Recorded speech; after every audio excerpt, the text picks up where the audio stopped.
Hi అండి, శామంతి పులుసు చేస్తున్నానండి. దుంపలు ఉడకబెట్టి ఇలా కట్ చేసి పెట్టుకున్నానండి. ఒక ఉల్లిపాయ ఇట్లా ముక్కలు కట్ చేశానండి. 2 ఉల్లిపాయలు ఇట్లా కచ్చపచ్చ దంచి పెట్టానండి. ఒక టమాటా, కరివేపాకు, పచ్చిమిర్చి, 1 స్పూను అల్లం వెల్లుల్లి పేస్ట్, 2 స్పూన్లు కొబ్బరి పొడి, 2 స్పూన్లు కారం, సరిపడా పసుపు, గరం మసాలా, ఉప్పు, కొత్తిమీర, నిమ్మకాయ సైజంత చింతపండు తీసుకొని పులుసు తీసి పెట్టుకున్నానండి. బాండి వేడెక్కింది. ఇప్పుడు ఆయిల్ వేసుకున్నాను. 2 స్పూన్లు ఆయిల్. నూనె వేడైందండి. ఉల్లిపాయలు తీసుకున్నాను.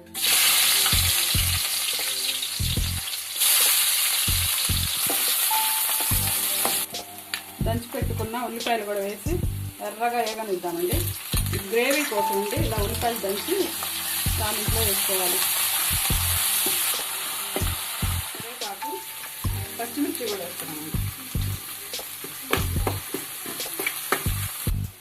ఉల్లిపాయలు ఎర్రగా వేగినాయండి. అల్లం వెల్లుల్లి పేస్ట్ వేస్తాను.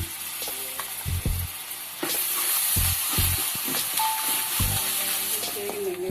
టమాటాలు వేస్తున్నా. వెంటనే ఉప్పు,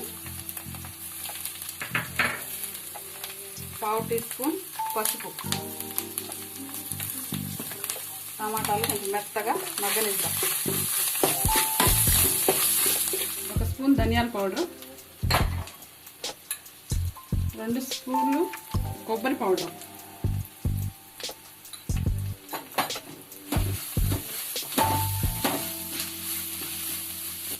ఉడికించి పెట్టుకున్న శామదుంపల ముక్కలు కూడా వేసుకున్నామండి.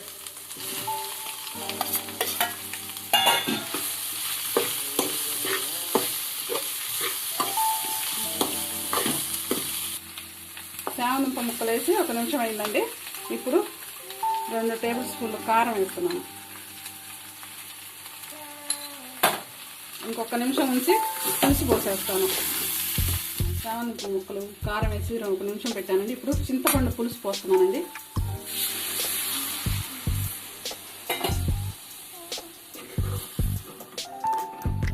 నీళ్ళు, 1 గ్లాసు నీళ్ళు కూడా పోస్తున్నానండి. కాసేపు బాగా ఉడకనిద్దాం మూత పెట్టి. ఉడికిందండి.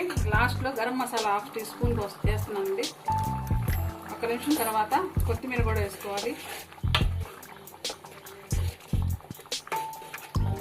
శామదుంప పులుసు అయిపోయిందండి. ఇంకా లాస్ట్లో కొత్తిమీర. శామదుంపల పులుసు రెడీ.